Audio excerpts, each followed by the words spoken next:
Hello hello hello. तो लीजिए एक बार फिर से हम आपके सामने हाजिर है प्रश्नों की पेटी लेकर। और आज हम हिंदी के 250 से भी अधिक प्रश्नों को लेकर आए हुए हैं। 250 से भी अधिक प्रश्न आज हम लोग करने वाले हैं। और यहाँ से जैसा कि आपको पता है कि हिंदी का जब एग्ज़ाम होगा तो उसमें 100 क्वेश्चन ऑब्जेक्टिव के होंगे। उसमें से 50 प्रश्नों को सॉल्व करना होगा। उसमें से 100 में से 50 जो है लगभग व्याकरण से होंगे और 50 या उससे थोड़े मोड़े ज़्यादा जो है हिंदी मतलब बुक से होंगे। ठीक, हिंदी के बुक से होंगे। तो 50 में से लगभग 35 से 40 प्रश्न यहाँ से आ जाएंगे जो आज हम आपको बता रहे हैं। पर सर हमको तो 50 बनाने हैं ना। तो देखिए आपको पता ही है कि बुक में टोटल 24 चैप्टर है और कहाँ से काट कर दे दिया जाएगा ये कौन जानता है। तो इसके लिए तो 1000 प्रश्न भी लेकर आए तो वो भी कम पड़ जाए।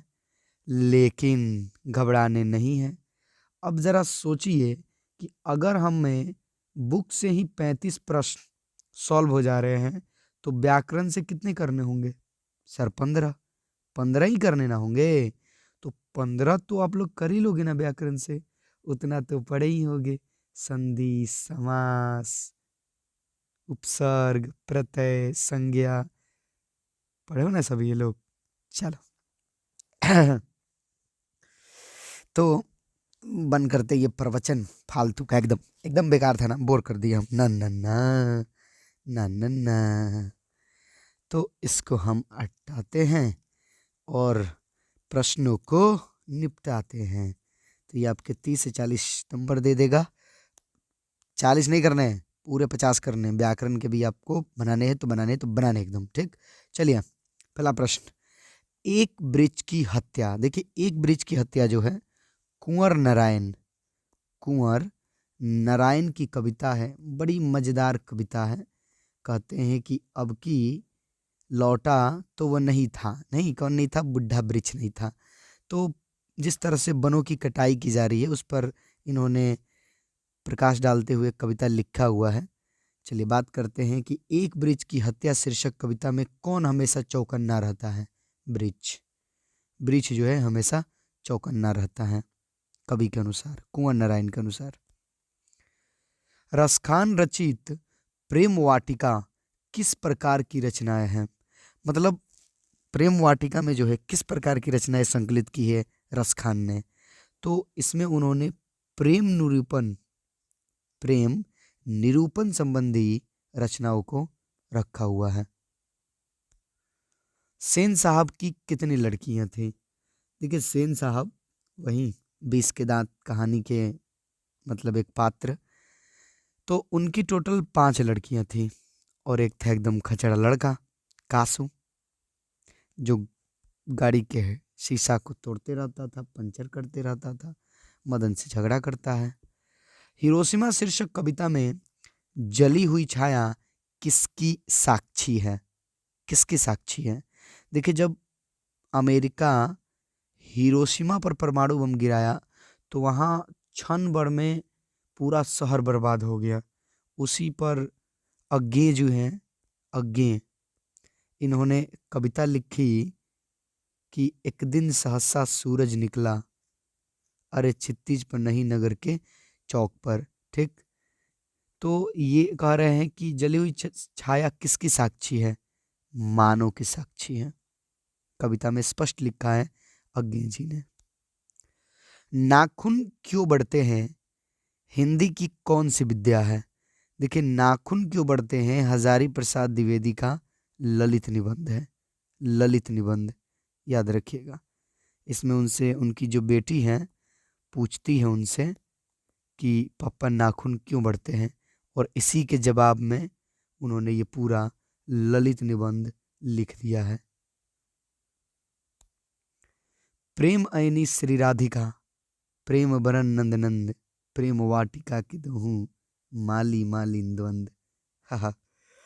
तो कह रहा है कि प्रेम ऐनी श्री राधिका शीर्षक दोहे की रचनाकार कौन है? रसखान। कौन है? रसखान। सच्चिदानंद हीरानंद वात्स्यायन अगे की कविता निम्न में से कौन है? अभी आपको बता रहे थे हिरोशिमा। इसी शहर पर अमेरिका ने परमाणु बम गिराया और इसी से क्षुब्ध होकर इन्होंने ये कविता लिख दी। जपुजी किसकी रचना है? जपुजी जो है सिख संप्रदाय के प्रथम गुरु गुरु नानक देव की रचना है, याद रखिएगा। हरिजन नामक ऐतिहासिक पत्र के रचनाकार कौन है? हमारे राष्ट्रपिता महात्मा गांधी। बल्ली अमाल ने बेटी का बल्ली अमाल ने बेटी को ठीक होने के लिए किस मंदिर में मन्नत मांगी? देखिए, जब बल्ली अम्माल जो है अपने बेटी को शहर लेकर आती है और वहाँ पर उसे दर दर भटकना पड़ता है, जबकि बड़े डॉक्टर ने कहा भी होता है कि इसको मैं देखूंगा, फिर भी उसे नहीं देखा जाता है, तो वो घर लेकर जाती है और कहती है कि अब देवी वैदिश्वरन का ही कृपा है, वहीं ठीक करेगी। ठीक, तो मन्नत मांगती है वैदिश्वरन देवी से, याद रखिएगा।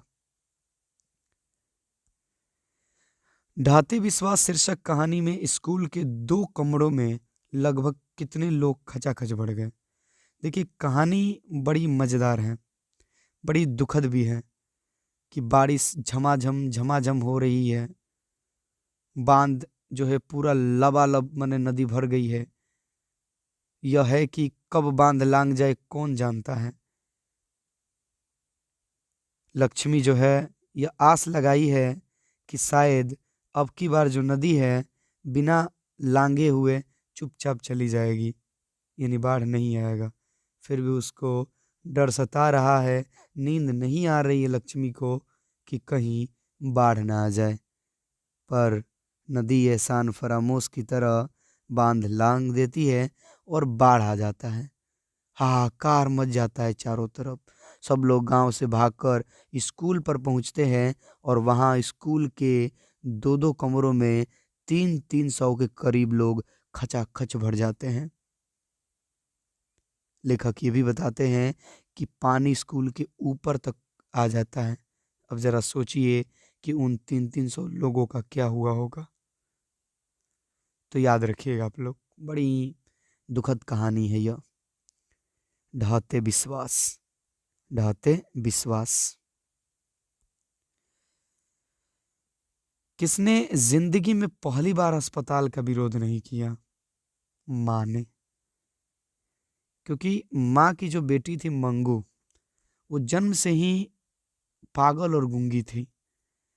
माँ कभी अस्पताल भेजना नहीं चाहती थी, पर गांव की एक लड़की थी जो अस्पताल में ठीक होकर आ गई थी, वो भी पागल थी पहले। तो उसी समय माँ ने पहली बार अस्पताल का विरोध नहीं किया था, याद रखिएगा। आत्मजयी नामक प्रबंध काव्य किस कवि द्वारा लिखा गया है? आत्मजयी ये कुंवर नारायण द्वारा लिखा गया है, कुंवर नारायण द्वारा, याद रखिएगा, जिन्होंने एक वृक्ष की हत्या लिखी है। हिंदुस्तानी डांस म्यूजिक कहाँ है? दिल्ली में है। ऐसे दिल्ली लिखाता है, दिल्ली भाई ऐसे लिखाता है नू। चलिए, नौबत खाने में इबादत साहित्य की कौन सी विद्या है? देखिए, नौबत खाने में इबादत यतीन्द्र मिश्र द्वारा, यतीन्द्र मिश्र, याद रखिएगा इसको, यतीन्द्र मिश्र ने लिखा हुआ है। और इसमें उन्होंने उस्ताद बिस्मिल्लाह खां, उस्ताद बिस्मिल्लाह खां का जिक्र किया हुआ है। उनका व्यक्तित्व प्रस्तुत किया हुआ है, उनकी जीवनी प्रस्तुत की है। तो यह एक व्यक्ति चित्र है। क्या है? व्यक्ति चित्र है, याद रखिएगा। लेखक को गीले कपड़े में देखकर कौन नाराज हुई? देखिए, लेखक जब बाजार से पिताजी द्वारा दी गई 3 मछलियों को लेकर आता है अपने भाई संतू के साथ, तो बारिश होने लगती है और बारिश में दोनों भाई भीग जाते हैं। तो उनके गीले कपड़ों को देखकर जो है उनकी दीदी बड़ी नाराज होती हैं। तो आंसर होगा दीदी। याद रखिएगा, ये मछली कहानी से लिया गया है, जिसके लेखक हैं विनोद कुमार शुक्ल। याद रखिएगा, विनोद कुमार शुक्ल।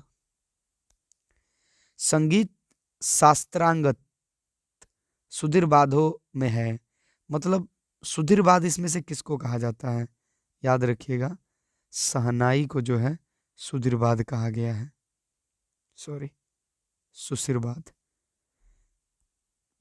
निबंध है, मतलब इसमें से कौन एक निबंध है? चलिए बात कर लेते हैं। देखिए, भारत माता ग्रामवासिनी, खेतों में फैला है श्यामल, धूल भरा मैला सा आंचल, गंगा यमुना में आंसू जल, मिट्टी की प्रतिमा उदासनी, भारत माता ग्रामवासिनी।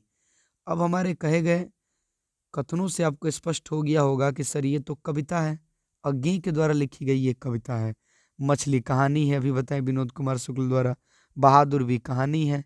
निबंध कौन है? परंपरा का मूल्यांकन। एक ब्रिज की हत्या शीर्षक पाठ में दूर से कौन ललकारता है?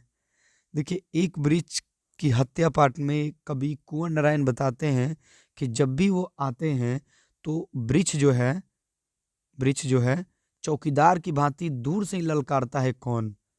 और कवि जवाब देता, मित्र। तो आंसर हो जाएगा वृक्ष रूपी चौकीदार। दही वाली मंगमा किस भाषा से अनुदित है? देखिए, दही वाली मंगमा जो है एक कन्नड़ कहानी से ली गई है, और इसके जो लेखक हैं वो कन्नड़ भाषा में लिखे हुए हैं, और इसका हिंदी रूपांतरण बी आर नारायण ने किया है। किसने किया है? बी आर नारायण ने। याद रखिएगा। और सर लेखक कौन है? चलो ये भी बता देते हैं, श्रीनिवास। कौन है? श्रीनिवास है। विल्नो क्या है? देखिए, विल्नो जो है फ्रांस का एक छोटा सा गांव है। हम बार बार नाखून क्यों काटते हैं? लेखक बताता है कि हम बार बार नाखून काटकर यह दर्शाना चाहते हैं कि हम बर्बर नहीं, यानी बर्बरता समाप्त करने के लिए हम नाखून काटे जा रहे हैं। स्वदेशी कविता किससे संकलित है? देखिए, स्वदेशी कविता जो है बद्री नारायण चौधरी यानी प्रेमघन द्वारा रचित प्रेमघन सर्वस्व से लिया गया है। याद रखिएगा। अशोक वाजपेयी के पिता का नाम क्या था? अशोक वाजपेयी के पिता का नाम था परमानंद वाजपेयी। धरती कब तक घूमेगी की नायिका है? देखिए, धरती कब तक घूमेगी एक राजस्थानी कहानी है। कैसी कहानी है? राजस्थानी कहानी है। एक माँ की कहानी है जिसमें उसके 3 बेटे होते हैं, फिर भी उसे 2 वक्त की रोटी के लिए दर दर भटकना पड़ता है। तो ये इसकी नायिका है सीता। याद रखिएगा। एक ब्रिज की हत्या कविता किस काव्य संग्रह से संकलित है? देखिए, एक ब्रिज की कविता जो है इन दिनों कविता संग्रह से संकलित है, जिसके कवि हैं कुंवर नारायण, जिसमें कवि ने ब्रिज को एक चौकीदार के रूप में दर्शाया है। कौन कवि काव्य और जीवन दोनों क्षेत्रों में भारतेंदु हरिश्चंद्र को अपना आदर्श मानते हैं? प्रेमघन जो है भारतेंदु हरिश्चंद्र को अपना आदर्श मानते हैं। ये उसी युग के कवि भी हैं, भारतेंदु युग के। तो ये भी पूछ सकता है। अक्षरों की कहानी किसकी रचना है? देखिए, हमारे किताब में एक रचना है नागरी लिपि, और इसमें गुणाकर मुल्ले ने नागरी लिपि के पूरे इतिहास को बता दिया है, और उसी पार्ट में बताया गया है यह चीज कि अक्षरों की कहानी जो है गुणाकर मुल्ले की एक रचना है। मछली शीर्षक पाठ साहित्य की कौन सी विद्या है? सिंपल सी बात है भाई, विनोद कुमार शुक्ल की कहानी है। इसमें उनके पिता 3 गो मछली खरीद के देते हैं, बाजार से ही लोग लेके आते हैं। इनका लालसा रहता है कि एगो मछली मांगेंगे, कुएं में डालेंगे, बड़ा होगा तो उसे निकाल के खेलेंगे, पर मछली तो कट जाती है। तो लेखक की लालसा जो है लालसा ही रह जाती है। बिस्मिल्लाह खां का प्रिय वाद्य यंत्र था। बिस्मिल्लाह खां शहनाई बजाया करते थे। इन्हें उस्ताद बिस्मिल्लाह खां कहा जाता है। इन्हें भारत रत्न तक मिल चुका है, हालांकि अब ये हमारे बीच नहीं है। गुरु नानक की भेंट किस मुगल बादशाह से हुई?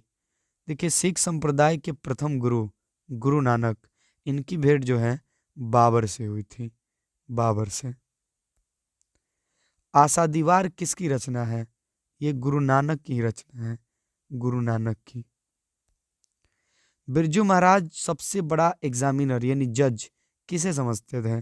देखिए, बिरजू महाराज जब भी नाचते थे तो अपनी अम्मा को दिखाते थे कि देखिए पिताजी वाला गुण है कि नहीं है, तो अपना जज जो है अपनी अम्मा को मानते थे। बाहरी वेशभूषा, पूजा पाठ और कर्म कांड के स्थान पर सरल सच्चे हृदय से राम नाम के कीर्तन पर बल गुरु नानक के किस पद में दिया गया है? देखिए, गुरु नानक ने 2 पद दिया हुआ, एक दिया है राम नाम बिनु बिरथे जग जन्मा, और एक दिए हैं जो नर दुख में दुख नहीं माने। तो 2 पद दिए हैं और उसमें पहले पद में ही इन सब चीजों का उन्होंने जिक्र किया हुआ है। तो आंसर होगा प्रथम पद। लेखक अपने पिता से मछली क्यों मांगना चाहता था? अभी तो बताएं आप लोगों को, कुएं में पालने के लिए। अवेन्यू शीर्षक पाठ में फ्रेंच शासकों ने किनकी गतिविधियों पर नजर रखने के लिए किला बनवाया था?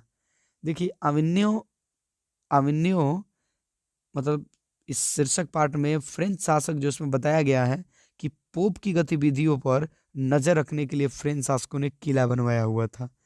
अवेन्यू जो है अशोक वाजपेयी का एक यात्रा वृंतांत है, कह सकते हैं वाजपेयी। वहाँ ये लगभग 19 दिनों तक रहे, 19 दिनों तक। तो पूछता है कि अशोक वाजपेयी अवेन्यू कितने दिनों तक रहे? 19 दिनों तक। बिरजू महाराज कानपुर कितने साल रहे? 2 ढाई साल, 2 ढाई साल रहे थे वो कानपुर। बिरजू महाराज जित जित मैं निरखत हूँ, जित जित मैं निरखत हूँ पाठ के, ये किस शैली के कथक कार्य याद रखिएगा? तो कथक शैली के। पूछता है कि बिरजू महाराज किस शैली के नर्तक हैं? कथक शैली के नर्तक हैं। बिरजू महाराज किस पार्ट से बिलोंग करते हैं? जित जित मैं निरखत हूँ। रोन नदी कहाँ है? रोन नदी जो है दक्षिण फ्रांस में है, दक्षिण फ्रांस में है। अवेन्यू इसी नदी के तट पर है। अवेन्यू जो है, अवेन्यू इसी नदी के तट पर है। यदि मनुष्य परिस्थितियों का नियामक नहीं है तो परिस्थितियां भी मनुष्य के नियामक नहीं है। यही होगा आंसर। किसका विवादास्पद महाभारत पहले पहल प्रस्तुत किया जाने वाला था? पीटर ब्रूक का। जब अशोक वाजपेयी अवेन्यू गए थे तो उसी समय जो है पीटर ब्रूक का मतलब विवादास्पद महाभारत प्रस्तुत किया जाने वाला था। वहाँ 19 दिनों तक रहे थे। अगला, उत्तर प्रियदर्शी शीर्षक नाटक किसकी रचना है? देखिए, उत्तर प्रियदर्शी नाटक जो है अज्ञेय की रचना है। किसकी रचना है? अज्ञेय की रचना है, याद रखिएगा। बुद्धिज्म एवं कम्युनिज्म के लेखक हैं। इसके लेखक है बाबा साहेब भीमराव अंबेडकर। इन्होंने बहुत सारी रचनाएं लिखी हैं। एक और लिखे हैं बुद्धा एंड हिज धम्मा, ये भी लिखे हुए हैं, ठीक है। एनिहिलेशन ऑफ द कास्ट, ये लिखे हुए हैं। चलिए, जापान पर परमाणु बम गिराया को भी तो पीछे बताएं, अमेरिका ने। अमेरिका ने ही जापान पर परमाणु बम गिराया हुआ था, हिरोशिमा शहर पर। कुंवर नारायण रचित पाठ है, कुंवर नारायण, एक ब्रिज की हत्या। या लखुटी अरु कामरिया पर, राज तिहूपुर की ताजी ढारो। इस पंक्ति के रचनाकार हैं रसखान। रसखान कृष्ण भक्ति में इतने डूबे हैं कि वो कहते हैं कि अगर उनकी लाठी या जो वो मतलब दुपट्टा लिए रहते हैं अगर वो मिल जाए ना तो तीनों लोकों का राज त्याग दूंगा मैं। इतने बड़े भक्त थे रसखान, जबकि ये मुस्लिम थे। किशोर से मार खाने के बाद बहादुर। देखिए, जब भी किशोर बहादुर को मारता था तो वो चुपचाप कोने में खड़ा हो जाता था, चुपचाप कोने में खड़ा हो जाता। बहुत मेहनती था, बहुत हंसमुख था, फिर भी उसे मारा जाता था, पीटा जाता था। क्या हुआ नतीजा? एक दिन बहादुर ने लेखक का घर छोड़ दिया, अपना वेतन भी नहीं लिया। अब लेखक पछता रहा है, घर वाले पूरा पछता रहे हैं, पर क्या फायदा। एक पतंग अनंत में किसकी रचना है? यह है अशोक वाजपेयी की, एक पतंग अनंत में। भारत से हम क्या सीखे? पाठ गध की कौन सी विद्या है? देखिए, भारत से हम क्या सीखे? मैक्स मुलर, मैक्स मुलर का ये भाषण है। क्या है? भाषण है। ये भाषण दे रहे हैं कि भारत से हमें क्या सीखना चाहिए। चलिए, परंपरा का मूल्यांकन के रचनाकार हैं। देखिए, परंपरा के मूल्यांकन के रचनाकार जो हैं रामविलास शर्मा है, रामविलास शर्मा। जनता की रोके राह, समय में ताव कहाँ, वो जिधर चाहती काल उधर ही मुड़ता है। प्रस्तुत पंक्तियाँ किस कविता से ली गई हैं? सदियों की ठंडी बुझी राख सुगबुगा उठी, मिट्टी सोने का ताज पहन इठलाती है, दो राह समय के रथ का घर घर, नाद सुनो सिंहासन खाली करो कि जनता आती है। ये हमारे राष्ट्र कवि, बिहार की शान, आन बान शान, राष्ट्र कवि रामधारी सिंह दिनकर, रामधारी सिंह दिनकर की कविता है और उसी से लिया गया है, याद रखिएगा, दिनकर की कविता से। और दिनकर की कविता कौन है? जनतंत्र का जन्म। ये बिहारी थे, याद रखिएगा। अमीरुद्दीन यानी बिस्मिल्लाह खां, बिहारी तो ये भी थे। इनका ननिहाल कहाँ है? देखिए, बिस्मिल्लाह खान का जन्म अगर कहें तो वो तो हुआ था डुमराव, बिहार में।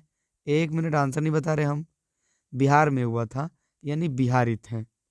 पर ननिहाल पूछ रहा है, तो ननिहाल जो है इनका काशी था, काशी, वहीं पर ये शहनाई बजाया करते थे। यतीन्द्र मिश्र ने स्पीक मैके विरासत 2001 के कार्यक्रम के लिए रूपंकर कलाओं पर केंद्रित किस पत्रिका का संपादन किया? थाती। वही यतीन्द्र मिश्र जिन्होंने हमारे उस्ताद बिस्मिल्लाह खां का व्यक्ति चित्र किया हुआ है। बिस्मिल्लाह खां फिल्म देखने के लिए किन से 6 पैसे लेते थे? देखिए, 2 पैसे वो मामू से लेते थे, 2 पैसे वो मौसी से लेते थे, और 2 पैसे वो नानी से लेते थे, और मिला के 6 पैसे दिखाते थे सुलोचना की फिल्म। सुलोचना की फिल्म छूटनी नहीं चाहिए थी। और कुलसुम हलवाइन की कचौड़ी, इनको बड़ा पसंद था। 2 चीज़ें याद रखिएगा बिस्मिल्लाह खां को। तो आंसर हो जाएगा उपयुक्त सभी। कवि ने पर्जन्य किसे कहा है? बादल को। बादल से आग्रह करता है कवि घनानंद। घनानंद जी आग्रह करते हैं कि हे बादल, मेरी आंसू को समेट कर सुजान के आंगन में बरसा दो। तो बादल को ही पर्जन्य कहा है कवि ने। अज्ञे ने सूत्रपात किया है। अज्ञे जो है प्रयोगवाद के सूत्रपात किए हुए, प्रयोगवाद। इन्होंने तार सप्तक में 7 कवियों को लिया और वहीं से प्रयोगवाद शुरू किया इन्होंने। जित जित मैं निरखत हूँ पाठ के केंद्र में है, अभी पीछे बताएं।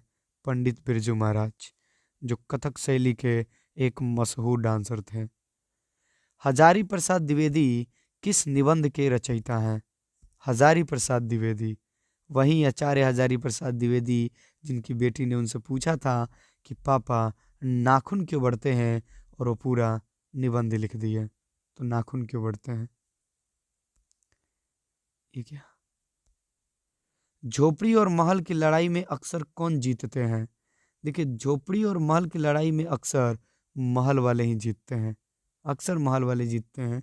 ये 20 के दांत, 20 के दांत कहानी में नलीन बिलोचन शर्मा ने, नलीन बिलोचन शर्मा बताते हैं कि अक्सर जो है महल और झोपड़ी वाले के लड़ाई में महल वालों की जीत होती है, किंतु जब झोपड़ी वाले एकत्रित हो जाते हैं ना तो हालत खराब कर देते हैं महल वालों की। तो चलिए, रूसी जाति की असीमता को सुदृढ़ करने वाले साहित्यकार हैं लियो टॉलस्टॉय, लियो टॉलस्टॉय। बिस्मिल्लाह खां के परदादा उस्ताद सल्लार हुसैन खां डैश डैश के निवासी थे, इन्हें कहाँ के निवासी थे? वो भी डुमराव के थे। बिस्मिल्लाह खां भी डुमराव के, उनके दादा सल्लार हुसैन भी डुमराव के। नाखून बार बार काटते रहना और अलंकृत करते रहना निरूपित करता है सौंदर्य बोध और सांस्कृतिक चेतना का, सुंदरता बढ़ाने का, अच्छे व्यवहार का, सुंदरता और स्वास्थ्य पर ध्यान देने का। यहाँ देखिए, अगर हम ध्यान दें तो कह रहे नाखून बार बार काटते रहना और अलंकृत करना। ऐसे तो ये एक्चुअली में लेखक के अनुसार बर्बरता को मिटाना मतलब निरूपित करता है, लेकिन यहाँ कोई भी दिया नहीं है। ठीक है, सौंदर्य बोध और सांस्कृतिक चेतना का, सुंदरता और स्वास्थ्य पर ध्यान देने का, अच्छे व्यवहार का, सुंदरता बढ़ाने का। तो असल में जो लेखक बोला वहां तो इसका जिक्र तक नहीं है, लेकिन अगर देखें तो इसमें भी आंसर हम ले सकते हैं, पर हम रिस्क नहीं लेंगे क्योंकि हमारा आंसर तो अटल है, वही रहेगा। क्या? बर्बरता, बर्बरता कम करने को, इन बर्बरता को नष्ट करने के लिए कवि। सवाल होगा तो सर ये ऑप्शन में आप क्यों डाले? देखिए, ये जो है मॉडल पेपर में दिया गया था तो हम सोचे इसको निपटा दें। चलिए, मुहारा नदी शहर से दूर थी। देखिए, कहानी है मछली। जब लेखक मछली लेकर आता है तो एक मछली शायद मर गई होती है, उसे वो फर्श पे रखता है तो अचानक एक मछली जो है, सॉरी, जब झीलता है झोले को बाल्टी में भर करके, ठीक है, मछली इसमें डालता है तो एक मछली अचानक जो है कूदती है। तो लेखक को याद आता है कि एक बार ऐसी मछली जो है कूद कर नाले में चली गई थी। तो उनकी दीदी कहती है कि यहाँ से 3 मील दूर जो है मुहारा नदी मुँह चले जाएगी। तो याद रखिएगा, मुहारा नदी शहर से कितना दूर थी? 3 मील दूर। नादिर शाह के सैनिकों ने किसे मार डाला? घनानन को, घनानन को। घनानन जो है मीर मुंशी का काम किया करते थे। बहादुर शाह, सॉरी बहादुर शाह बोल रहे हैं, मतलब भूल रहे नाम हम, मोहम्मद शाह रंगीले के यहाँ। तो उनके यहाँ ये मीर मुंशी का काम करते थे, मीर मुंशी का। और ये चले गए वहां से चले गए। तो जब नादिर शाह के सैनिकों ने आक्रमण किया तो घनानन पर भी मतलब धावा बोले वो। अब इनसे जो है उलो मांगा लो जड़ जड़ जड़, मतलब सोना सोना सोना, ये तीन कवि जो है ना, कवि जो ठहरे, इन्होंने क्या किया? मिट्टी उठाया और 3 मुट्ठी दे दिए। अब आ गया सैनिकों को गुस्सा, उन्होंने मार दिया। रसखान किस पर सैकड़ों इंद्रलोक को न्यौछावर करने की बात करते हैं? करिल के कुंजों पर। कहते हैं करिल के कुंजों ऊपर वारो, उस पर सब चीज वो न्यौछावर कर देना चाहते हैं। राम नाम बिनु वृथे जग जन्मा शीर्षक कविता के अनुसार ईश्वर की शरण में जाने का अधिकारी कौन है? उसमें गुरु नानक बताते हैं कि ईश्वर की शरण में वही जा सकता है जिसका मन जो है निर्मल हो। आंसर होगा डी। मैक्स मुलर के अनुसार सर्वाधिक संपदा और प्राकृतिक सौंदर्य से परिपूर्ण देश है। हमारे इंडिया के सिवा कौन हो सकता है? भारत। मैक्स मुलर याद रखिएगा जर्मनी के थे, और जर्मनी के होकर भी ये इंडिया को बताते हैं कि यहाँ भूतल पर ही स्वर्ग की छटा निकलती है। महारानी विक्टोरिया के द्वारा किसे नाइट की उपाधि प्रदान की गई थी? महारानी विक्टोरिया ने, याद रखिएगा, मैक्स मुलर को ही नाइट की उपाधि दिया था। मदन किसका बेटा है? मदन जो है गिरधर लाल का बेटा है, जो सेन साहब के यहाँ किरानी का काम करता था। किसका काम? किरानी का काम करता था। दक्षिण भारत के पांड्य प्रदेश से किस राजा के पोलियम ताम्रपत्र मिले हैं? राजा वरगुण के। वरगुण के जो है पोलियम ताम्रपत्र मिले हैं। महात्मा गांधी की हत्या किस वर्ष हुई? देखिए, महात्मा गांधी की जो हत्या है वो हुई थी 30 जनवरी 1948 ईस्वी को गोडसे ने की थी। तो आंसर होगा 1948 ईस्वी को। गरीब बस्तियों में क्या हुआ? लेखक बीरेन डंगवाल, लेखक जो हैं बीरेन डंगवाल बताते हैं कि गरीब बस्तियों में भी हुआ धमाके से देवी जागरण। तो आंसर होगा धमाके से देवी जागरण। मनुष्य की पशुता को जितनी बार भी काट दो वो मरना नहीं जानती। यह पंक्ति किस शीर्षक पाठ की है? नाखून क्यों बढ़ते हैं? मिट्टी की अबोध मूर्तें कौन है? जनता। हमारे राष्ट्रकवि रामधारी सिंह दिनकर बताते हैं कि हाँ, वही मिट्टी की अबोध मूर्तें, मतलब मिट्टी की अबोध मूर्ति जिसे तुम लोग समझते हो ना, वही अब राज करने वाली है। तो जनता है। भारतीय संविधान के निर्माण में महत्वपूर्ण भूमिका किसकी है? डॉक्टर भीमराव अंबेडकर की। सब विदेशी वस्तु नर, गति रति रीत लखात, डैश डैश कछु न अब भारत में दर्शात। देखिए, स्वदेशी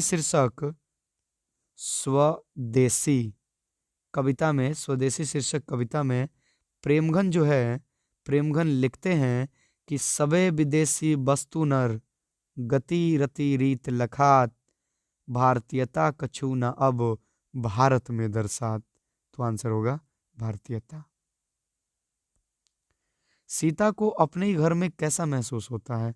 देखिए, सीता को कहने को तो 3 पुत्र हैं, कैलाश, नारायण और बिज्जू, किंतु उसे 2 वक्त की रोटी के लिए दर दर भटकना पड़ता है। तो इसलिए सीता को अपने ही घर में घुटन महसूस होता है, घुटन महसूस। घनानन जीवनदायक हव कछु मैरियो पीर हिये परसो, किस कवि का नाम आया है? घनानन का। बिस्मिल्लाह खां प्रसिद्ध डैश डैश थे। बिस्मिल्लाह खान क्या थे? शहनाई वादक, शहनाई बजाते थे।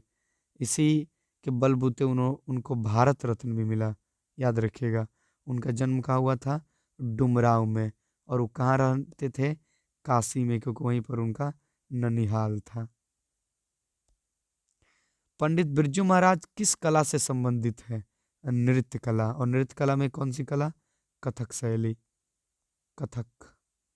कथक शैली।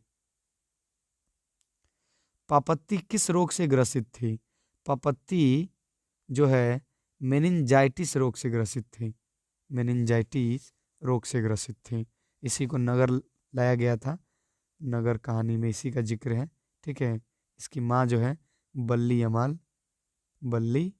अमाल लेकर गई थी ताकि ठीक हो जाए, लेकिन वहाँ ध्यान नहीं दिया जाता है।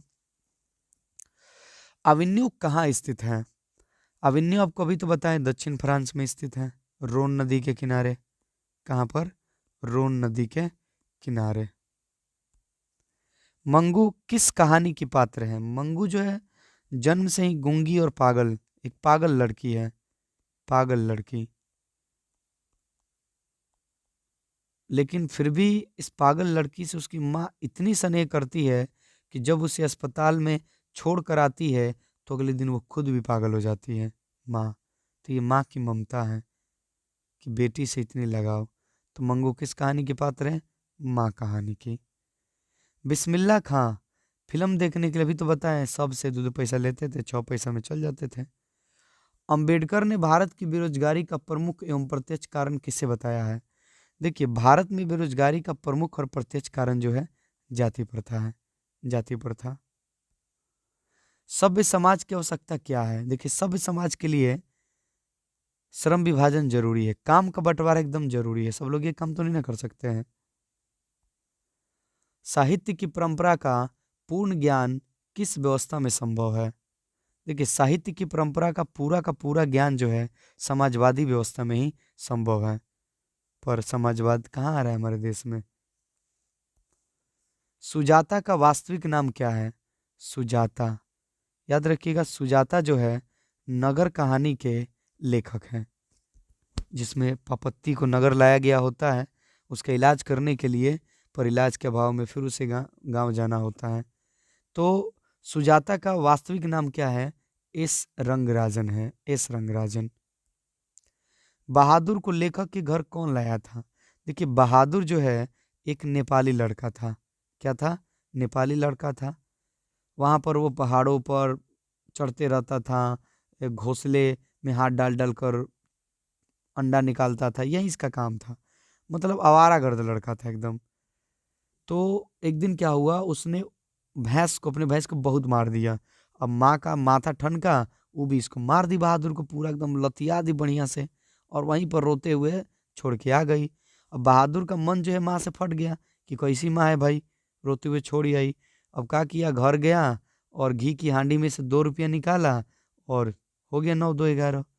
अब वहां गया तो ये लेखक के साले साहब को मिल गया। साले साहब इसको लेकर आ गए लेखक के घर कि चलो हमारे, मतलब दीदी के घर चलो तुम, वहां पर तुम्हारी जरूरत है। वो आ गया बेचारे, यहाँ तो बहुत ढंग का काम करता था, हंसमुख भी था, मेहनती भी था। तो कौन लाया था? लेखक के साले साहब लेकर आए थे। मराठी भाषा की लिपि क्या है? मराठी भाषा की लिपि है देवनागरी लिपि। प्राकृतिक सौंदर्य की कविता के लिए विख्यात है। देखिए, याद रखिएगा, प्राकृतिक सौंदर्य की कविता के लिए सुमित्रा नंदन पंत जो है विख्यात है। इन्हें प्रकृति का सुकुमार कवि कहा जाता है, प्रकृति का सुकुमार कवि, याद रखिएगा, सुकुमार कवि भी कहा जाता है सुमित्रा नंदन पंत को। बीरेन डंगवाल की पहली कविता संग्रह है।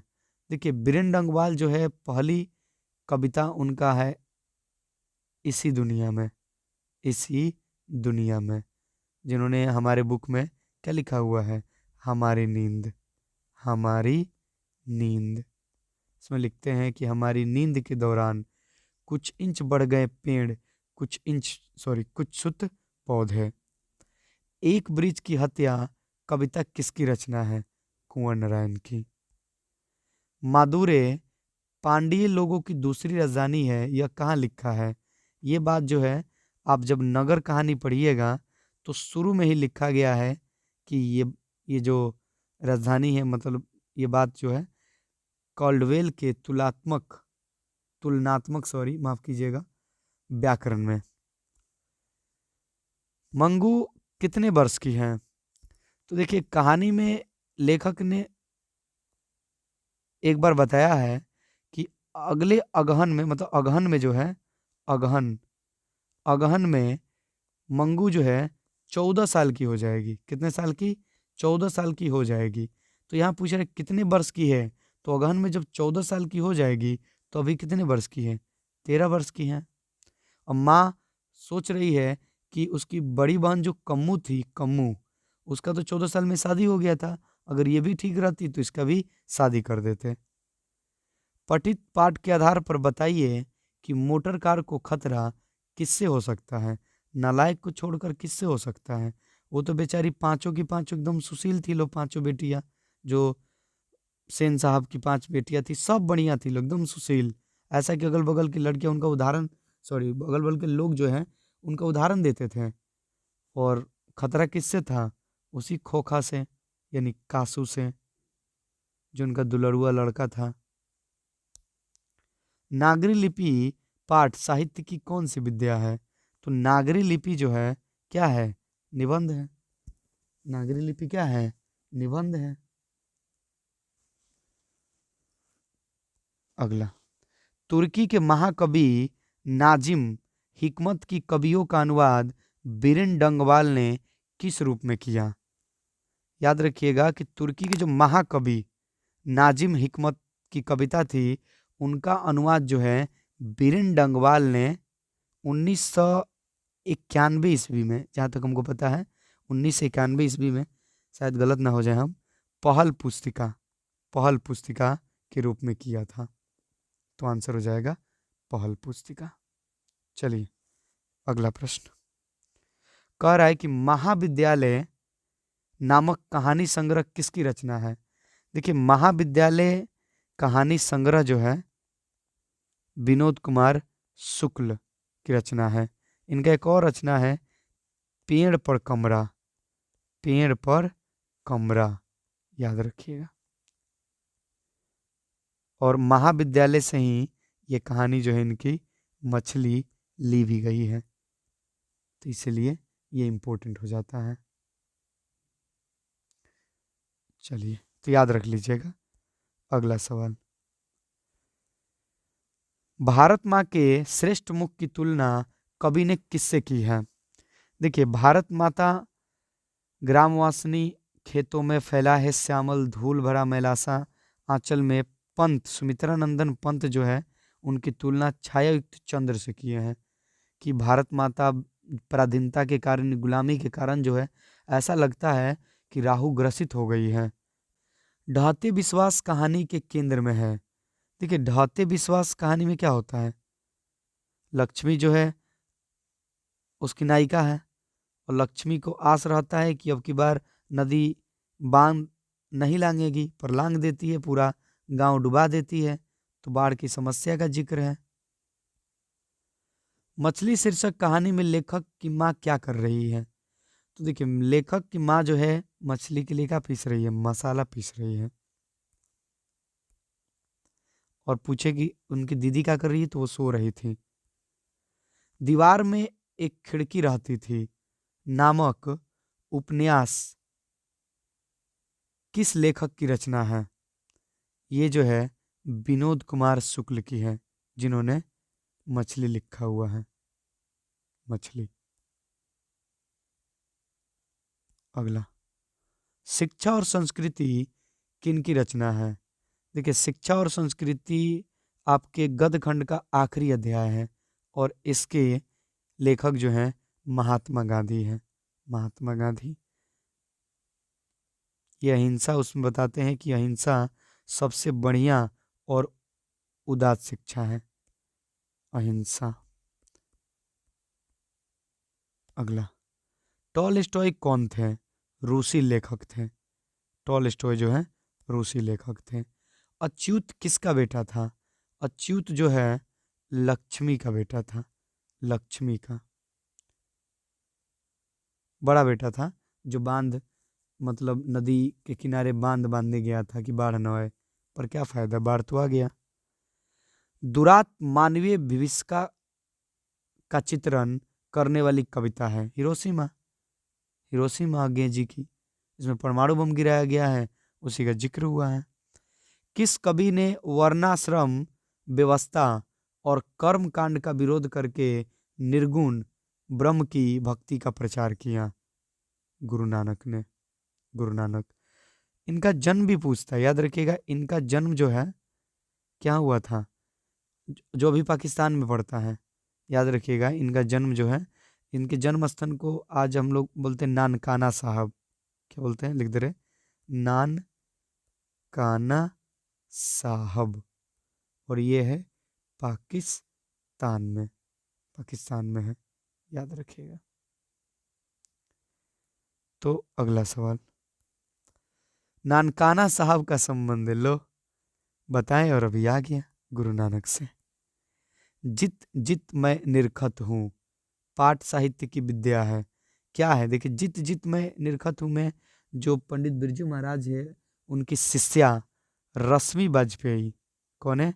रश्मि वाजपेयी, ये जो है उनका इंटरव्यू लेती है और पूछती है उनसे सवाल, तो ये साक्षात्कार है।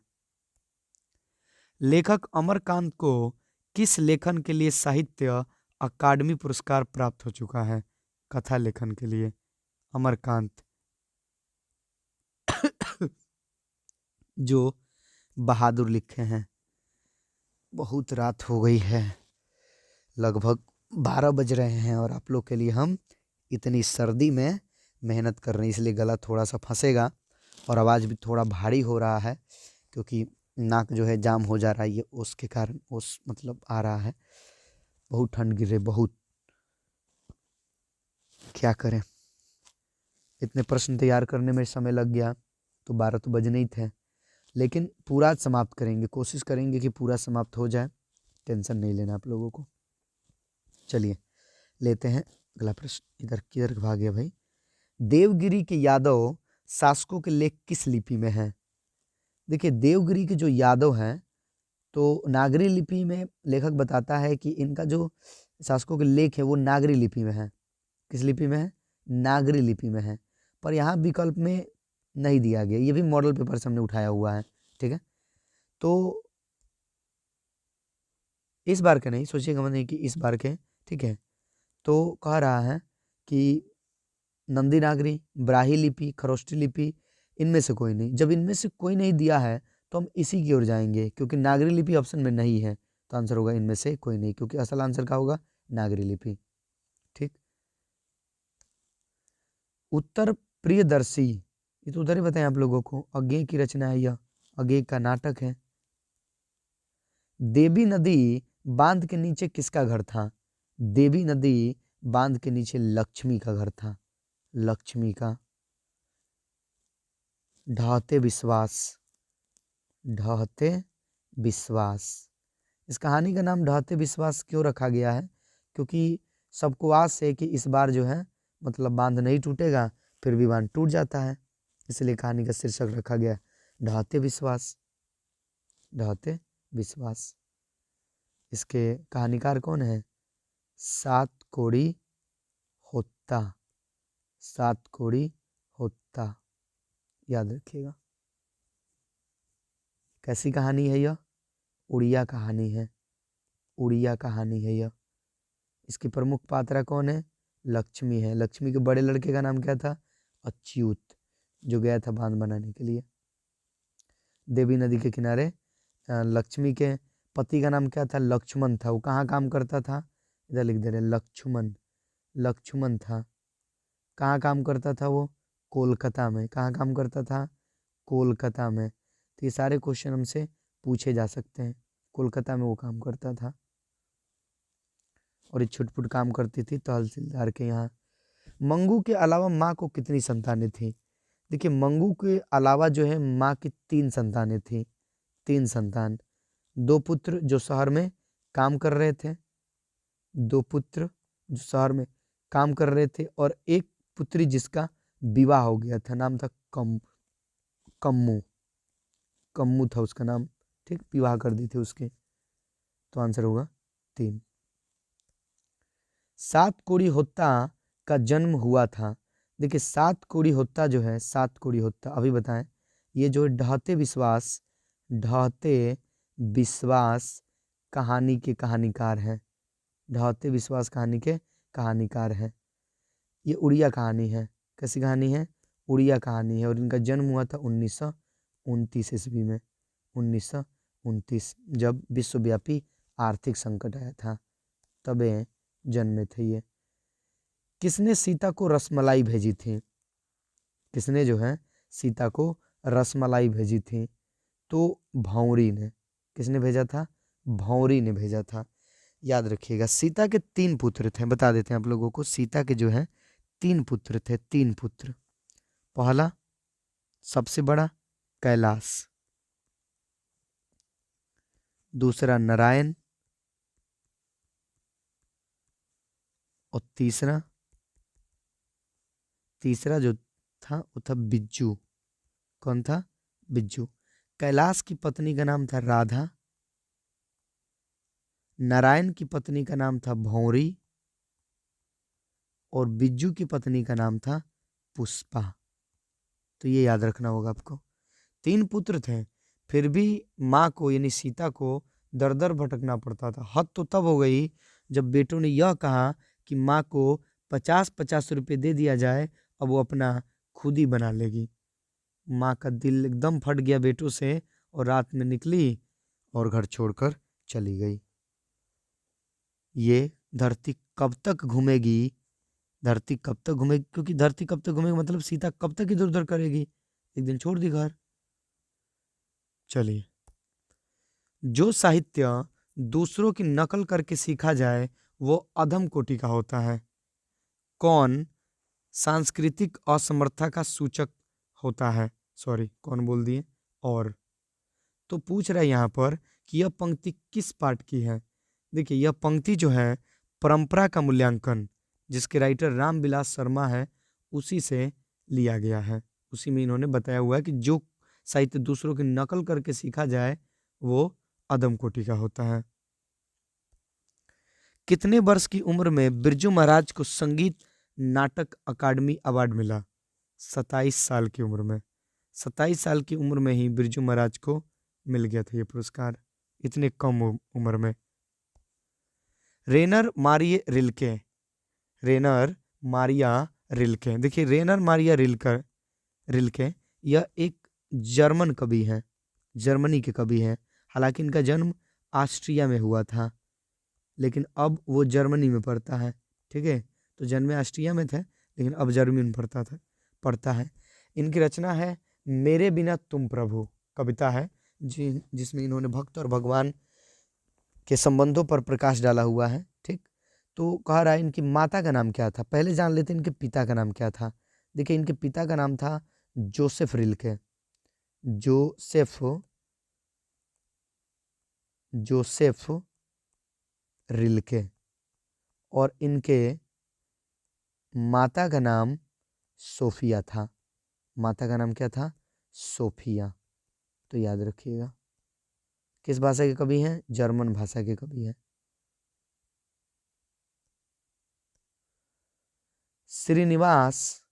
लेखक श्रीनिवास को साहित्य अकादमी अवार्ड, देखिए श्रीनिवास, आप सभी को अगर पता हो तो श्रीनिवास जो हैं दही वाली मंगमा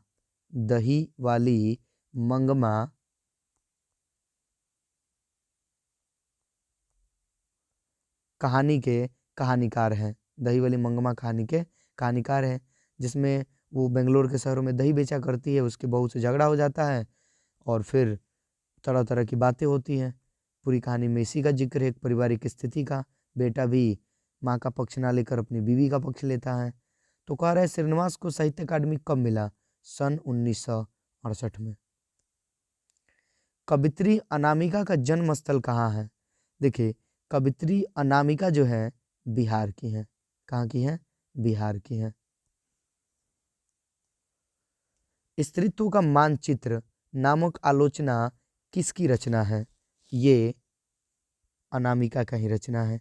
अनामिका, जिन्होंने अक्षर ज्ञान शीर्षक कविता लिखी हुई है, और उसमें उन्होंने एक बच्चे को अक्षर ज्ञान देने की चेष्टा की हुई है, मतलब अक्षर ज्ञान कैसे प्रारंभिक शिक्षा दी जाती है इसी का जिक्र की है। तो आंसर हो जाएगा अनामिका। कटक शहर को बाढ़ से बचाने के लिए किसने पत्थर का बांध बनवाया था? ढहते विश्वास कहानी में ये बताया गया है कि कटक शहर को बाढ़ से बचाने के लिए महाराज ययाति केसरी ने बांध बनवाया था। और आज के जो समझदार व्यक्ति हैं, जागरूक व्यक्ति हैं, उन्होंने महानदी पर हीराकुंड बांध बनाया है। हीराकुंड बांध, हीराकुंड बांध। अब इसका जिक्र हम क्यों कर रहे हैं? ठीक है, क्योंकि इसी हीराकुंड बांध बनाए जाने के दौरान जो है लक्ष्मी के ससुर की मृत्यु हो गई थी, लोग का ऐसा कहना है। धरती कब तक घूमेगी शीर्षक पाठ में सवाल किस चीज का है? तो सवाल तो रोटी का है। रोटी के लिए ही माँ को 3 बेटों के घर घर बारी बारी से जाना पड़ता है। तो सवाल रोटी का है, तो आंसर हो जाएगा रोटी का। सेन साहब की नई मोटर कार किस रंग की है? देखिए नलिन बिलोचन शर्मा की जो कहानी है 20 के दांत, उसमें उन्होंने बताया हुआ है कि जो सेन साहब की नई मोटर कार है वो काले रंग की एकदम चमचमाती है कि उसमें आदमी अपना चेहरा देख ले।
मंगमा की बहू का क्या नाम था?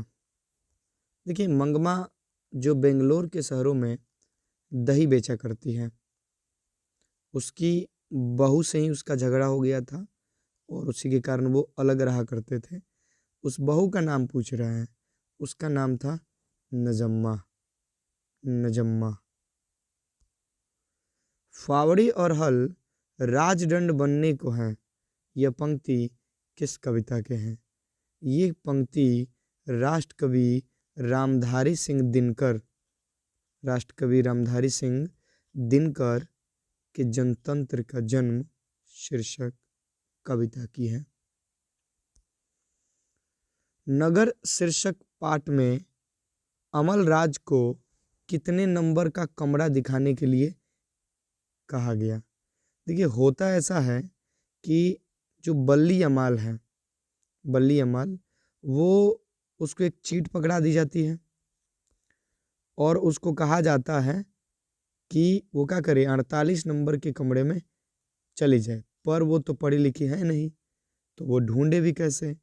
तो फिर जब दूसरे जगह वो चीट लेकर जाती है तो वहाँ पर अमलराज से कहा जाता है, अमलराज एक व्यक्ति से, कि आप मतलब इन्हें क्या कर दीजिए, 48 नंबर का कमरा दिखा दीजिए।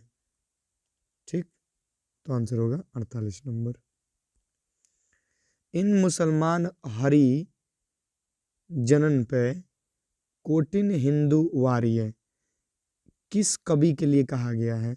देखिए ये पंक्ति जो है कि मतलब इस मुसलमान अर्जन पे कोटि हिंदू वारिय, मतलब ये पंक्ति जो है रसखान के लिए कहा गया है, क्योंकि रसखान मुस्लिम धर्म के होकर भी कृष्ण की भक्ति में इतने अच्छी अच्छी दोहे और अच्छे अच्छे दोहे और कविताएं लिखे हैं कि कहना ही क्या। कट और किन का जर्मन भाषा में अनुवाद किसने कहा? किसने कहा? खूब है हमारी भाषा ना, सीधा हो जाते हैं। ये ठंडी की वजह से ना गला और भी फंस रहा है। चलिए, तो कह रहे कि कट और केन का जर्मन भाषा में किसने अनुवाद किया? जर्मन भाषा में अनुवाद किए थे मैक्स मुलर ने, मैक्स मुलर ने। वहीं भारत से हम 81 के पाठ के भाषणकार।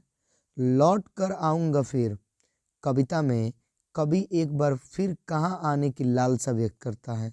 देखिए लौट कर आऊँगा फिर कविता के जो कवि हैं वो हैं जीवनानंद दास, जीवनानंद दास। और उनको अपनी मातृभूमि बंगाल से इतना लगाव है कि वो दोबारा किसी भी रूप में बंगाल में ही आने की लालसा व्यक्त करते हैं। तो आंसर होगा मातृभूमि बंगाल। सिख धर्म का प्रवर्तन किसने किया? सिख धर्म का जो प्रवर्तन है गुरु नानक देव ने किया। सिख धर्म के संस्थापक प्रथम गुरु हैं ये। कह रहा है कि कुंवर नारायण ने बुढ़ा चौकीदार किसे कहा है? ब्रिज को। ब्रिज को, जो उनके दरवाजे पर हमेशा तैनात रहता था, लेकिन अब की बार नहीं था। गांधी जी को महात्मा की उपाधि किसने दी? अभी पीछे ही तो बताएं, रविन्द्रनाथ ठाकुर ने। इन्होंने ही महात्मा की उपाधि दी थी गांधी जी को। अक्षर ज्ञान कविता बच्चों, देखिए अक्षर ज्ञान की जो कवित्री है वो है अनामिका। अनामिका तो कह रहा है कि अनामिका जो अक्षर ज्ञान कविता लिखा गया है उसमें बच्चों की किस स्तर की शिक्षण प्रक्रिया संबंधित है? प्रारंभिक शिक्षा, क्योंकि क ख ग सिखाती है। चौखटे में नहीं अटता बेटे का क, फुदक जाता है कबूतर, मतलब कबूतर की तरह पंक्ति से उतर जाता है। ये क्या हो गया? चलिए, तो आंसर हो जाएगा प्रारंभिक शिक्षण प्रक्रिया। अज्ञेय का पूरा नाम है, देखिए अज्ञेय का पूरा नाम है सच्चिदानंद हीरानंद वात्स्यायन अज्ञेय।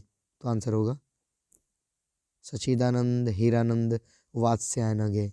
देखिए कई बार ये भी पूछता है उनके पिता का नाम क्या था। उनके पिता का नाम था डॉक्टर हीरानंद शास्त्री। डॉक्टर हीरानंद शास्त्री, जो कि इनके नाम में ही है।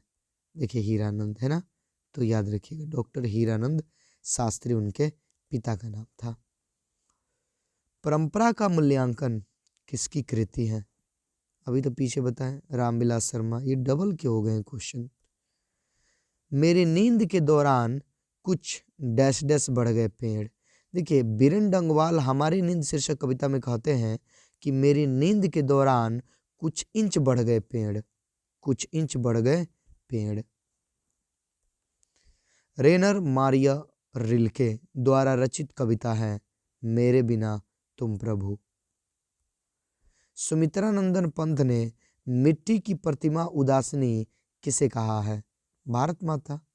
भारत माता की मिट्टी को ही उदासनी बोले हैं।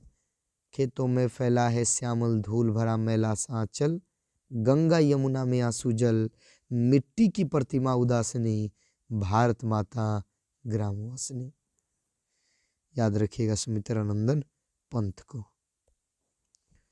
मैक्स मुलर के पिता का नाम क्या था? मैक्स मुलर के पिता का नाम था विलहेल्म मुलर।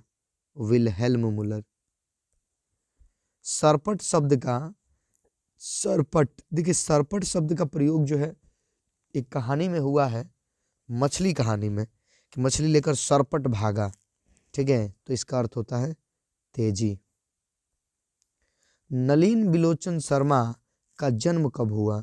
देखिए नलिन बिलोचन शर्मा जो कि 20 के दांत कहानी के कहानीकार हैं, उनका जन्म हुआ था 18 फरवरी 1916 ईस्वी को पटना के बदरघाट में। कहाँ हुआ था? पटना के बदरघाट में उनका जन्म हुआ था। तो आंसर होगा ये। भीमराव अंबेडकर के विख्यात भाषण एनिहिलेशन ऑफ कास्ट का हिंदी रूपांतरण किसने किया है?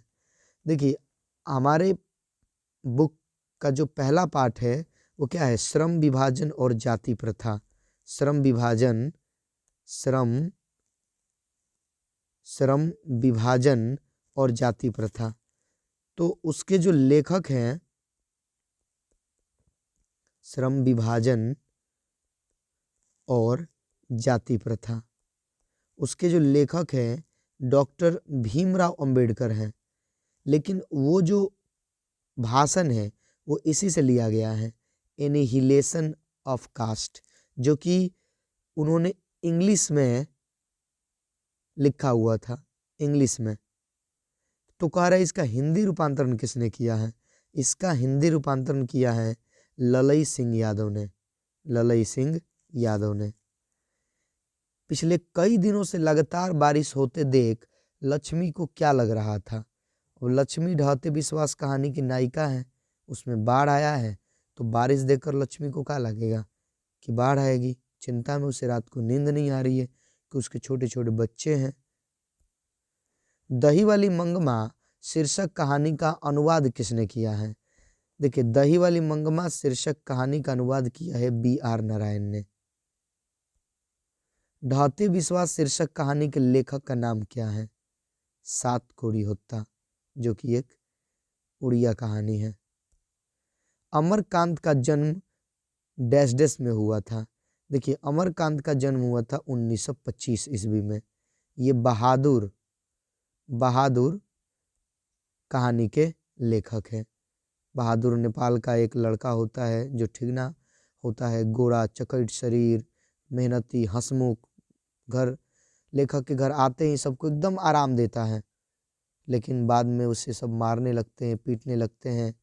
एक दिन तो गजब हो जाता है जब रिश्तेदार जो हैं उस पर 11 रुपये चोरी करने का आरोप लगा देते हैं। 11 रुपये चोरी करने का आरोप लगा देते हैं। उस दिन तो लेखक यानी अमरकांत भी हाथ छोड़ देता है बहादुर पर। फिर भी बहादुर काम करता है। एक दिन और घटना हो जाती है, सिलवट लेके जाता है तो हाथ से छूट जाता है, गिर जाता है। बहादुर को लगता है कि फिर मार पड़ेगी, सारा पैसा कपड़ा सब छोड़ करके लेखक का घर छोड़ देता है। जैसे ही सबको पता चलता है सब बहुत पछताते हैं। हमेशा मारने वाला किशोर तक ये कहता है कि एक बार आ जाए तो फिर उसे कभी ना जाने दूंगा। तो ये अमरकांत की एक बहुत ही इंटरेस्टिंग कहानी है। बहादुर पढ़े होंगे आप लोग। उनका जन्म हुआ था 1925 ईस्वी में। काशी किसकी पाठशाला है? देखिए, काशी जो है संस्कृति की पाठशाला है, संस्कृति की। वहीं पर उस्ताद बिस्मिल्लाह खां का ननिहाल था और वहीं पर वो शहनाई बजाया करते थे बालाजी के मंदिर में। सात कोड़ी हत्ता किस भाषा के प्रमुख कथाकार हैं? आपको भी बताएं, सात कोड़ी हत्ता जो है उड़िया भाषा के कथाकार है। गांव में जुआरी किस्म का व्यक्ति कौन था? देखिए, गांव में जुआरी किस्म का जो व्यक्ति था वो था रंगपा, जो मंगमा दही बेचने वाली जो मंगमा थी उससे उधार मांगना चाहता था। माँ रात में कितने बजे हॉस्पिटल से लौट कर घर आई? माँ एक कहानी है यह, जिसमें एक पागल लड़की से इतना दुलार करती है एक माँ कि उसे अस्पताल में भी भर्ती करना नहीं चाहती है। लेकिन जब एक लड़की गांव की ठीक हो जाती है, पागलपन उसका ठीक हो जाता है, तो माँ भी मान जाती है और दिल पे पत्थर रख करके उसे अस्पताल में डाल कर आ जाती है और घर 11:15 बजे आती है।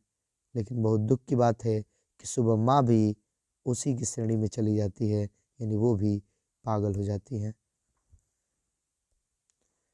कवि प्रेमगन द्वारा अधिकांश काव्य रचना किस भाषा में की गई है? ब्रज भाषा और अवधी।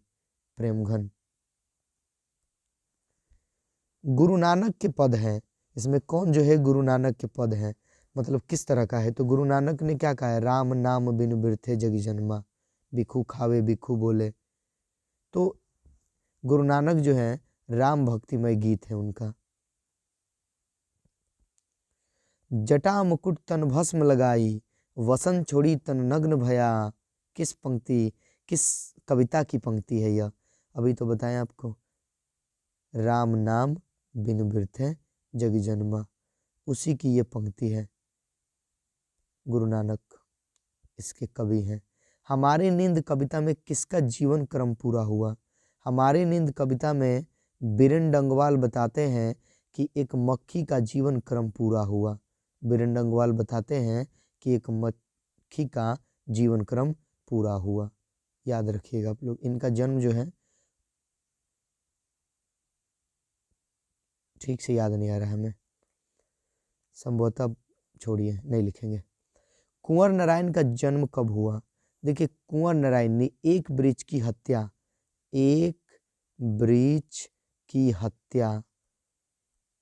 की कविता है, माने कविता के कवि हैं। तो कह रहे हैं इनका जन्म कब हुआ था? 1927 ईस्वी में। 1927 ईस्वी में। हमारी नींद शीर्षक कविता में किसके बीज की फूली हुई छत को किसके नहीं, सॉरी, किसने बीज की फूली हुई छत को भीतर से ढकेलना शुरू किया? अंकुर, अंकुर ने। विरह लीला किसकी रचना है? विरह लीला जो है प्रेम के पीड़, प्रेम के पीड़ के कवि कहे जाने वाले, प्रेम के पीड़ के कवि कहे जाने वाले घनानन की रचना है, याद रखिएगा, घनानन। बली अमाल किस रंग की साइकिल रिक्शे पर सवार हुई? पीले रंग की, पीले रंग की।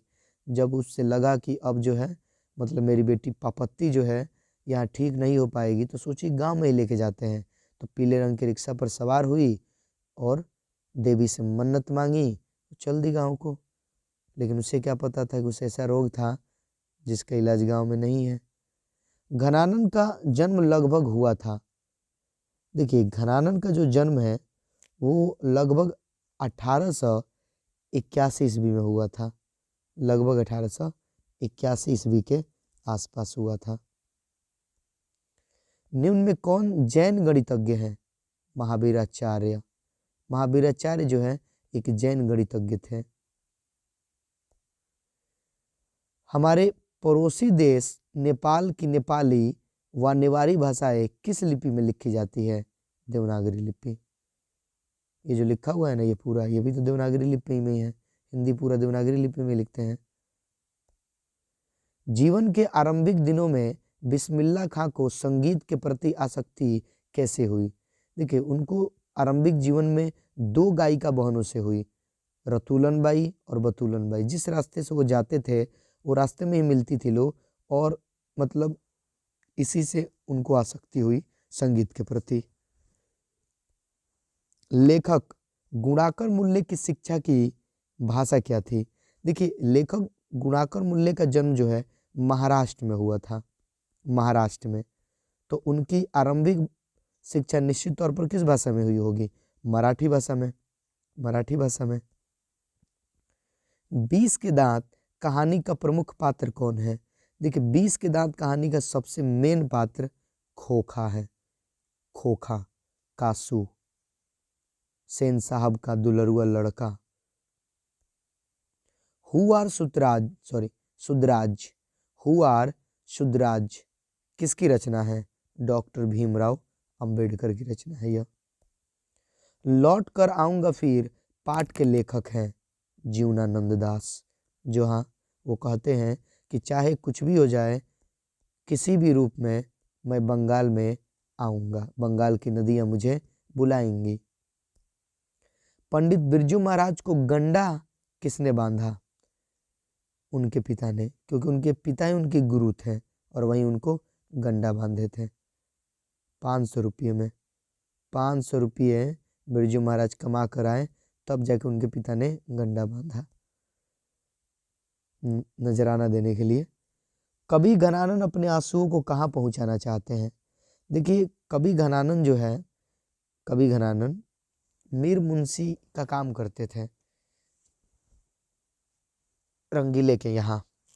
तो उनको क्या हुआ, वहीं पर एक सुजान नामक नर्तकी थी, उसी से प्रेम हो जाता है।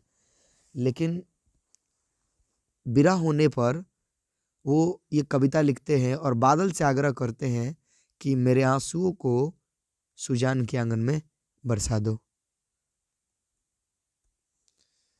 प्रेम मार्ग का ऐसा प्रवीण और धीर प्रतीक तथा जबादानी का ऐसा दावा रखने वाला ब्रजभाषा का दूसरा कवि नहीं हुआ। कवि घनानन के बारे में यह किसने कहा? देखिए घनानन के बारे में ये जो लाइन है इतनी जटिल शब्दों में, मतलब प्रेम मार्ग का ऐसा बढ़िया समझ लीजिए कि कवि और ब्रजभाषा का दूसरा कोई कवि नहीं हुआ जिसने प्रेम मार्ग को इतना अच्छे तरीके से समझाया हुआ है। तो ये लाइन घनानन के लिए, प्रेम के पीड़ के कवि कहे जाने वाले, उनके लिए आचार्य रामचंद्र शुक्ल ने कहा। 20 के दांत कहानी के रचयिता कौन है? नलिन बिलोचन शर्मा। गिरधरलाल सेन साहब की फैक्ट्री में क्या था? किरानी, किरानी का काम करता था। और गिरधरलाल का ही पुत्र था, एक लड़का था मदन, जिसने कासू के 2 दांत तोड़ दिए। बुद्धा एंड हिज धम्मा के लेखक कौन है? डॉक्टर भीमराव अंबेडकर। बहादुर शीर्षक कहानी में कौन अपने शरीर की मालिश बहादुर से कराता था? वही लेखक का बड़ा लड़का किशोर। बहादुर शीर्षक कहानी के लेखक का नाम क्या है? अमरकांत, जिनका जन्म 1925 ईस्वी में हुआ था, याद रखिएगा। इनकी पत्नी का नाम जो था निर्मला था। क्या था? निर्मला था। और बड़े लड़के का नाम क्या था? किशोर था। हरिजन, ये तो बताएं आप लोगों को, महात्मा गांधी। मनुष्य में जो घृणा है वो अनायास बिना सिखाया आ जाती है। वो पशुत्व का घोतक है और अपने को संयत रखना, दूसरे के मनोभावों का आदर करना मनुष्य का स्वधर्म है। यह पंक्ति किस शीर्षक पाठ की है? यह पंक्ति जो है नाखून क्यों बढ़ते हैं पाठ की है। नाखून क्यों बढ़ते हैं पाठ की है, जिसके लेखक है आचार्य हजारी प्रसाद द्विवेदी। हजारी प्रसाद द्विवेदी, याद रखिएगा। यह एक ललित निबंध है। अगे किस धारा के कवि हैं? प्रयोगवाद। कवि रेनर मारिया रिल्के किसका संदार लबादा गिर जाने की बात करता है? ईश्वर का, प्रभु का। कहता है कि यदि भक्ति ना रहा तो तुम्हारा प्रचार कौन करेगा? कौन आमलेट नहीं खाता था? पंडित बिरजू महाराज आमलेट नहीं खाते थे। जो महत्व ऐतिहासिक भौतिकवाद के लिए इतिहास का है, वहीं आलोचना के लिए साहित्य की परंपरा का है। यह पंक्ति किस शीर्षक पाठ की है? परंपरा का मूल्यांकन। बहादुर कैसा लड़का था? जैसा कि आपको पीछे हमने बताया कि बहादुर मेहनती और हंसमुख लड़का था। नेपाल से आया था, साले साहब लेकर आए थे लेखक के।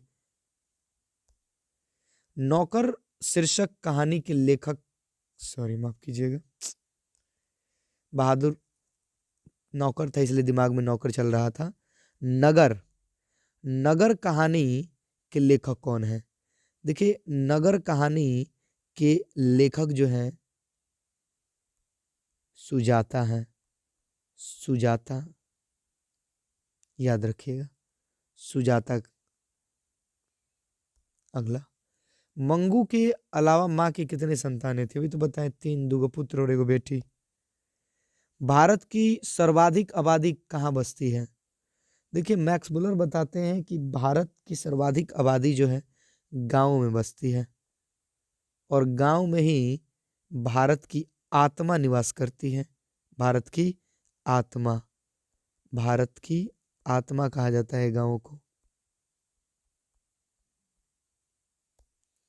भाईचारे का दूसरा नाम क्या है? देखिए, जो पहला ही पार्ट है हमारा श्रम विभाजन और जाति प्रथा, उसमें बाबा साहब डॉक्टर भीमराव अंबेडकर, डॉक्टर भीमराव अंबेडकर बताते हैं कि लोकतंत्र का दूसरा ही नाम है भाईचारा, तो भाईचारे का दूसरा नाम लोकतंत्र है।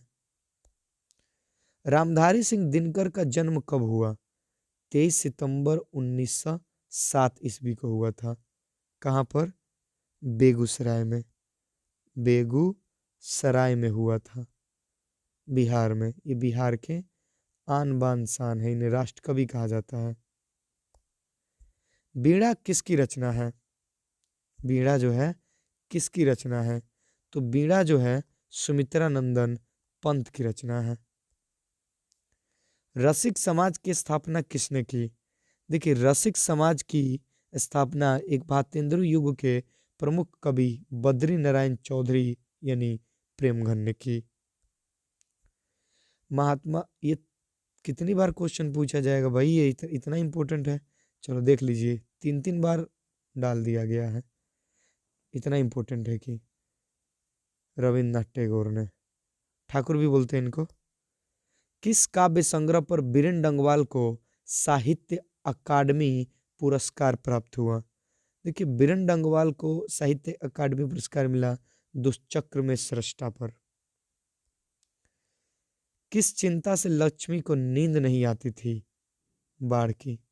बाढ़ की चिंता है उसको, उसके छोटे छोटे बच्चे हैं। मंगमा को किससे विवाद था? बहू से। सास को किससे विवाद होगा? बहुए से विवाद होगा, निश्चित तौर पर नहीं, तो बहू से विवाद था। क्या हुआ था ना, बहू जो है अपने बेटे को मार रही थी, मंगमा के पोते को मार रही थी। मंगमा मना की कि क्यों रे रास्ते छी, इस छोटे से बच्चे को क्यों मार रही है? बहू अब मंगमा पर ही चढ़ गई, हो गया बाताबती दोनों में। अब मंगमा का पुत्र यानी कि जो उसकी बहू है, उसका पति जब आता है तो वो भी अपनी पत्नी का ही साथ लेता है, तो मंगमा और निराश हो जाती है, अलग हो जाती है, तो बहू से ही विवाद था बस। लौट कर आऊंगा फिर पाठ की विद्या है। देखिए, लौट कर आऊंगा फिर क्या है? कविता है। कविता है जिसमें कवि जीवनानंद दास कहते हैं कि चाहे किसी रूप में अबाबिल पक्षी बनकर, कौवा बनकर, हंस बनकर, कुछ भी बनकर आऊंगा, पर बंगाल में आऊंगा। सीता के बेटों ने सीता को कितने रुपये माहवारी खर्च देने का निर्णय लिया? 50-50 रुपया। सब तीनों बेटा 50-50 रुपये देने का निर्णय लिया। लो। बहादुर पर चोरी का आरोप कौन लगाता है? बहादुर पर चोरी का आरोप घर आए रिश्तेदारों ने लगाया। कितना रुपया? 11 रुपया। जन्म के 6 घंटे बाद किनकी माता का देहांत हो गया? देखिए, जन्म के 6 घंटे बाद ही सुमित्रा नंदन पंत की माता का देहांत हो गया था। कवि घनानंद किस बादशाह के यहाँ मीर मुंशी का काम करते थे? मोहम्मद शाह रंगीले, उन्हीं के यहाँ मीर मुंशी का काम करते थे। वहीं पर उनको नर्तकी सुजान नमक नर्तकी से प्रेम हो जाता है। चलिए, राजस्थानी भाषा के सफल कहानीकार हैं। देखिए, राजस्थानी भाषा के जो सफल कहानीकार हैं, राजस्थानी, कौन सी कहानी? राजस्थानी कहानी पता है तो धरती कब तक घूमेगी। धरती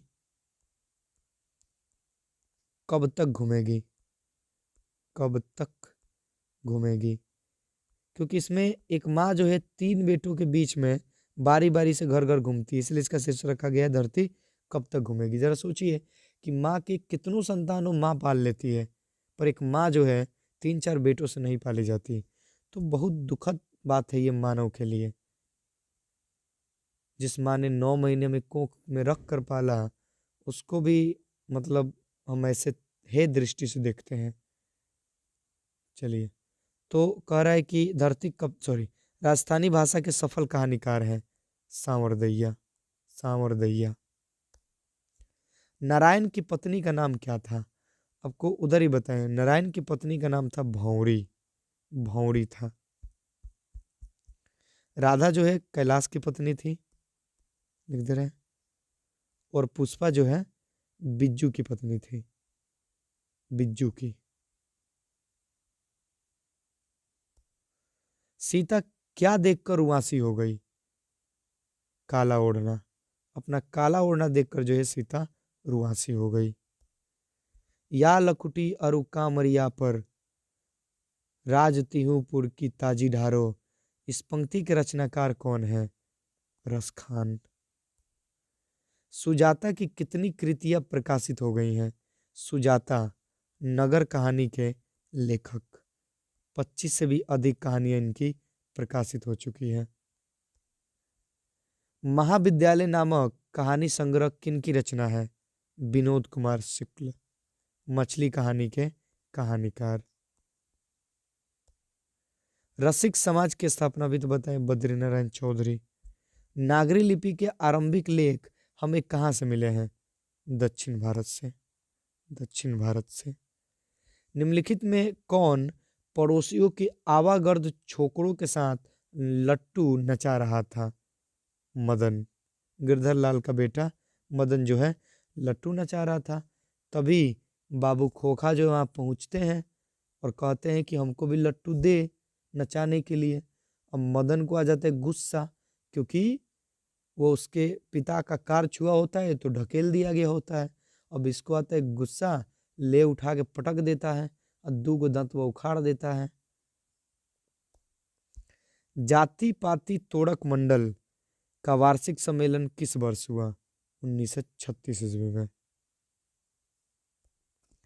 उच्चतर शिक्षा के लिए भीमराव अंबेडकर किस देश में गए? इंग्लैंड।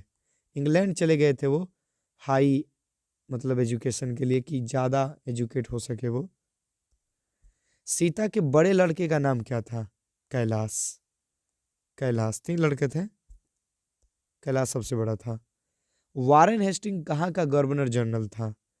देखिए, भारत से हम क्या सीखे भाषण में, मैक्स मुलर कहते हैं कि जब वारेन हेस्टिंग भारत का गवर्नर जनरल था तो उसने वाराणसी के पास खुदाई कराई। खुदाई कराई। वारेन हेस्टिंग भारत का गवर्नर जनरल था तो उसने वाराणसी के पास क्या की? खुदाई करवाई। तो उसे सोने के सिक्कों से भरा एक घड़ा मिला, जिसे उसने ईस्ट इंडिया कंपनी के मालिक के पास भिजवा दिया कि उसके नज़र में अच्छा व्यक्ति, ईमानदार व्यक्ति घोषित हो पाएगा। पर वो का समझ सब बकलोल एकदम, समझा नहीं, सारा सोना का जो सिक्का था सब गलवा दिया।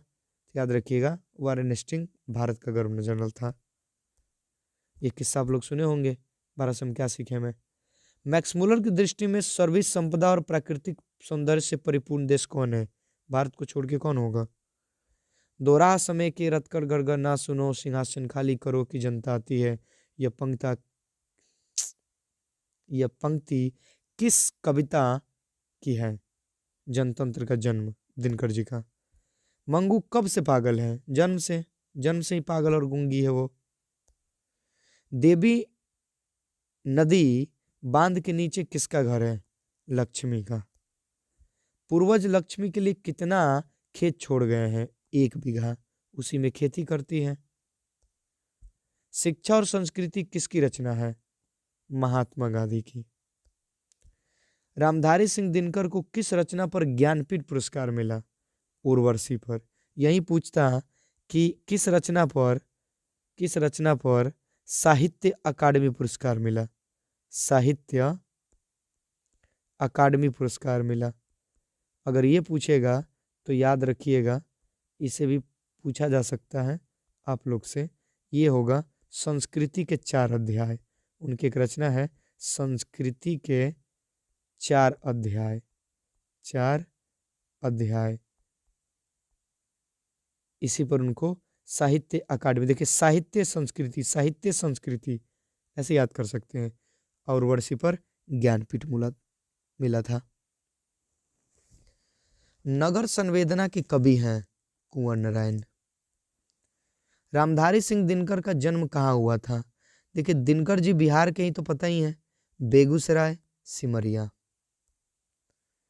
11 रुपये साड़ी के खूंट से निकाल कर यही चरपाई पर रखें, डैश डैश पर वे नहीं रहे, यह किसने कहा? मतलब ये जो 11 रुपये वाली बात है कि साड़ी के खूंट से निकाल कर भी चरपाई पर रखे थे, वो नहीं मिल रहा है, यह किसने कहा? ये कहा था रिश्तेदार की पत्नी ने। रिश्तेदार की पत्नी ने ये प्रपंच रचा और बहादुर पर 11 रुपये के चोरी का आरोप लगा दिया गया।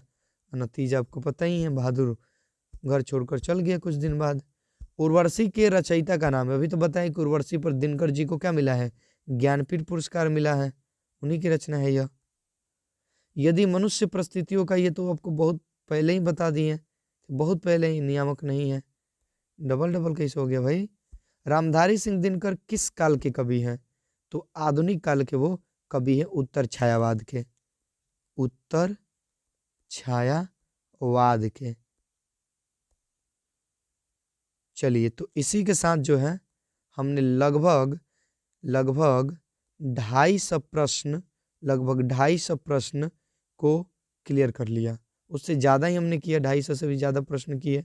और यहाँ से आपके बोर्ड में बोले नहीं 30 से 35 नंबर पक्का आएंगे, तो इन सबको याद कर लीजिए। उसके साथ साथ जो भी एक्स्ट्रा चीज़ बताए थे उसे भी दिमाग में रखिएगा। और कहानी हो सके तो अपने से किताब का पढ़िए, पढ़ते रहिए, पढ़ेगा इंडिया तो ही बढ़ेगा इंडिया।